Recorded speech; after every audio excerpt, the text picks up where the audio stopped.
In the old days, Slocum and Larson were able to open the knee up and explore the structures. Today we have an MRI scan. This is a slide showing injury to both the deep and superficial MCL, where the red lines are.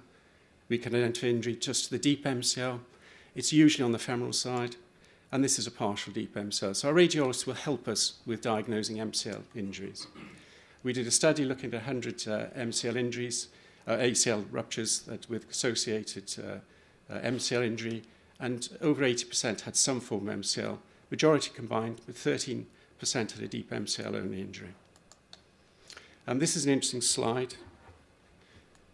This is the superficial MCL. There's the posterior third. So as you actually flex the knee, that posterior third slackens. You can see that probably semimimonosis, a dynamic rule. So in flexion, where most of the tests are performed, that posterior third is slack.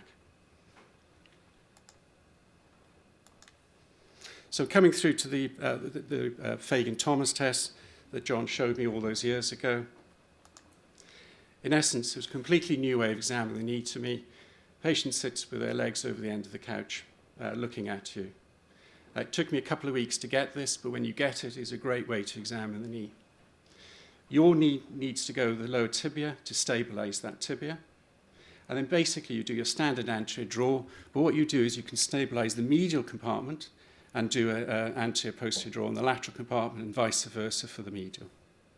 The key thing John always taught me was that you must examine the normal knee first. That's so important when you're looking at knee laxity. This is a case of, hopefully this will work. Yep, brilliant. So this is just doing an anterior draw. This is the injured knee. I think we'd all agree there's increased laxity. We can argue how much.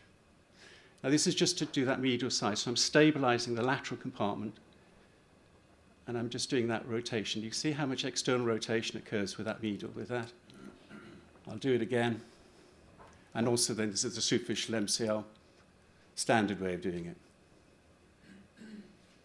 And we could argue possibly grade 2 superficial. So an MRI, deep MCL and superficial MCL injury. Just to do that again, just to show you're stabilizing that lateral. It does take a few weeks to get used to doing it. When you do, you spot this. And this is such a common problem that I see. This is an example of a semi-pro footballer who had a deep MCL injury. This is the normal. Again, you examine the normal side first. Looking for the superficial MCL first.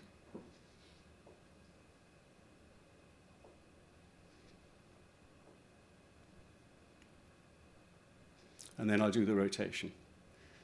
So just anterior draw, standard anterior draw, and then the rotation. And you can see. Now this is testing the deep MCL, I think. Doing that little rotation.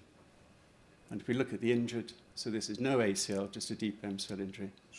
And you can see that there's that little bit of extra rotation occurring to that medial plateau. Something is going on with these players. Of note is that you can feel the medial gastroc tighten when you do this. And I'll explain the significance of that in a minute. In terms of quantitating over the years, I've tried to do it recently. Natasha Lott has just completed a PhD on measuring quantitative assessment of the test that I've just shown you in our biodynamics lab at Imperial.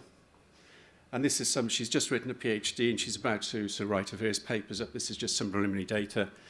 But basically the black and the blue is the black is the normal knee. The blue is just a patient with an ACL injury. The red is a patient with an ACL and an MCL injury. So you can see how much we can measure how much increased external rotation occurs with these patients.